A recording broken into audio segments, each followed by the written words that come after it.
issue becomes a major issue in education. How do you get rid of unsustainable thinking, unsustainable mindset as far as that's concerned? And that has something to do with here. Yeah? If the mindset is so mechanical, right, that everything just moves like clockwork and nothing else that matters, whether life or death, yeah? And we are now asked to think about how to make solutions based on that kind of a paradigm. And therefore we work like hell. Yeah? Life balance is no longer there. 100% just doing that at the end of the day for that particular purpose, whether it pollutes the earth or otherwise, is not a concern to us, as long as we get money in the bank, as long as somebody is prospering, as long as the economy, we work for the economy rather than the economy working for us. These are something that we price at the end of the day. Okay? And this is no longer the model for sustainable development. We need to rework this model into something else new. And that's where I think this whole idea of resource conflict becomes relevant. If you rework this, then there is no resource conflict anymore, because so much of resources are squandered just to maintain this kind of unsustainable system. At the end of the day, this is what we get. Yeah? I think Oxfam has made a declaration, I think in Davos 2050, 1% will own more than the rest of us in 2060. Right? The reality is 62 super rich people are now owning 50% of the world assets as compared to the 7.4 billion. Unlimited.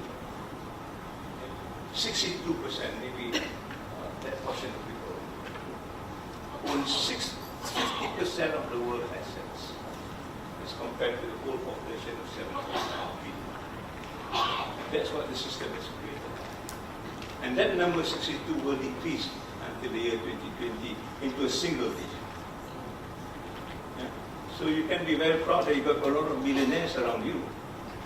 But that's not what counts. What counts is how many others suffer because of that few millionaires. And that's what education is all about. Education is about the type that lift all boats. It's not about education leaving 3 or 4 boats and the rest sink. Yeah? And this alone tells us that the education system is not working as well as we think it should be working. Right? Okay, we forget about this. And how is the disconnect? I'll give you one very simple example. The average African lives on $22.30 US a day. The cattle in Europe is subsidized on $2.20 a day. Very dehumanizing. If you can accept this and still work in a university, I think you've got a wrong place. You might as well work somewhere else. Okay? And this is what the university is trying to challenge. How can a cattle be subsidized equivalent to one human life somewhere else in the world? Where is the resource constraint? If you take this subsidy out and push it to this person here, then you won't have subsidy. Resource constraint. Yeah? You've got resource constraint because of the system actually squandered. There's a thinking I think they need to start looking at. It's something that I think we have a role to play in. Yeah? And therefore, my thoughts on this at the end of the day, we need to humanize education again. It's not just about all the good things that we see, and human dignity get stepped on through education, whether we agree or disagree, or whether we realize or not. 40%, 60% of the world population is living on less than $2 a day. They don't have education at all. Okay, and that's almost 4 billion. When the population of the world goes to 10 billion, 6 billion will suffer the same consequences. You expect peace in this particular context. You will never get peace when 60% of the population are down to the defranchised. These are issues I think that we need to take up. And coming back to the resource constraint, and this is where I think we look at it from that kind of perspective. And therefore, there is another seat of intellect that people in this part of the world recognize, but not the other part of the world. The seat of intellect is the heart. I've been talking to my Buddhist friend, and they prize the heart as much.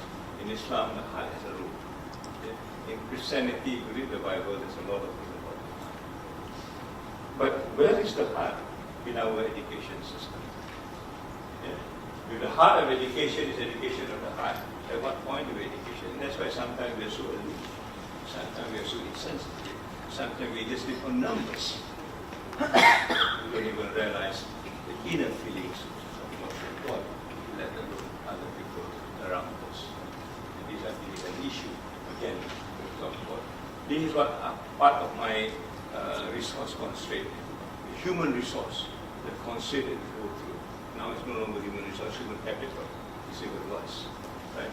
Please take care to not overlook more in trying to reconceptualize what education is all about. We've talked about this here. Question of feeling, I think there's enough documentation to say you can be a good performer, but you want to be a good leader, you need to have a different sort of an equation. Alright?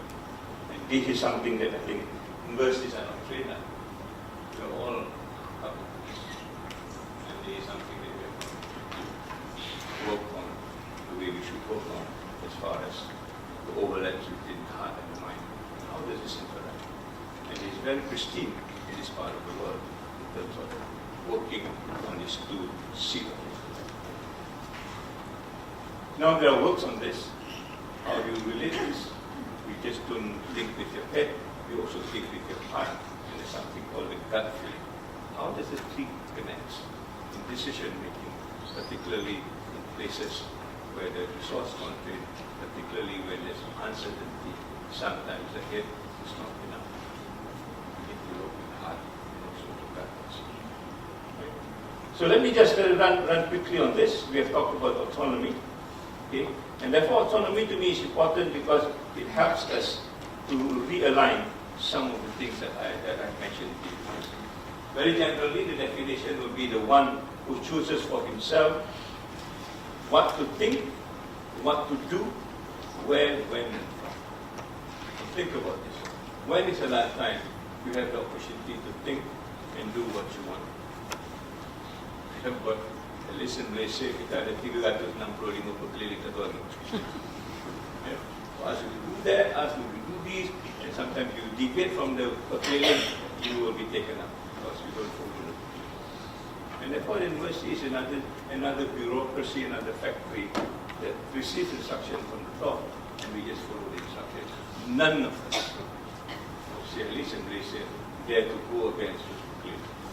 Despite we are a Bandar, a statutory body, they are not, we are not obliged to follow the pekeliling. But yet we behave as though it is compulsory on the school. When the Vice Chancellor takes a decision, and that's the end of it. Okay? So when you talk about autonomy, it is basically about you, your own agenda, and how to move it. If you got the 4 skills that I've mentioned to you, then you're well on your way. Alright? Otherwise, you get stuck on people dominating you. There's a power over you telling you what to do all the time. Alright? And you just follow them blindly, thinking that is the best way to do, at least sometimes to be safe or to stay your skin, whatever intention you have. Instead of accepting a self-determination and working with other people around you. And therefore we've got this all the time, instead of that. Right? We don't even dare to launch our own roadmap. Somebody been telling us, do this, do that. Sometimes we talk about change also, they say change but follow that university. I say, what sort of change is that? I change but follow that university, benchmark that university. I refuse to benchmark that university. Because that university has nothing to do with me as far as my contact is concerned. And if I need to find my own path in creating what the university is of. Okay? So this is a subtle way of manipulating us. Kind of soft power, if you will, but that soft power needs to be gotten off. Yeah?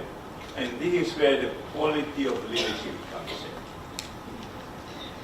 Are you prepared as a leader to be free, independent, self-governing, especially